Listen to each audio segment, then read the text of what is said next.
Mr. Tsandar, you know President Erdogan very well. We knew each other closely. Do you think that the frequent verbal attacks on the Greek Prime Minister is a personal matter for Erdogan or is a strategy? Both.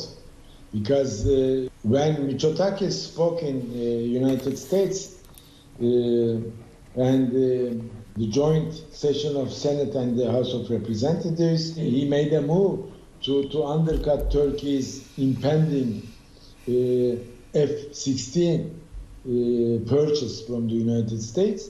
So Erdogan went mad. And he thought that he was betrayed because when in the face-to-face talks, as he says that they had decided upon not to take the bilateral issues to third parties. Σε επόμενη ερώτησή μας για το αν ο Ερντογάν ακολουθεί αυτή την επιθετική πολιτική προκειμένου να κερδίσει τις εκλογές ή αν είναι νέα στρατηγική της Τουρκίας βασισμένη στο δόγμα της γαλάζιας πατρίδας, ο Τούρκος αναλυτής απάντησε: I think that they are not mutually exclusive. Mr. Erdogan needs, because he is weaker than before and he is entering in a very crucial election race, he might lose. So he needs to do everything. Challenging Greece, contesting Greece,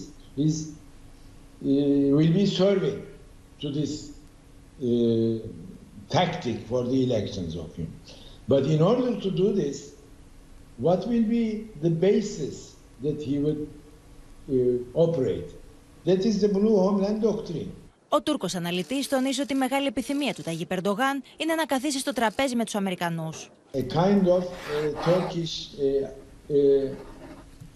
discomfort concerning Turkish-American relations. So there are messages also to the United States mostly that we are not happy about our relationship with you. It's kind of a message to the United States that we have problems with you. If you are irritated because of weakening of NATO, you must come to talk with us.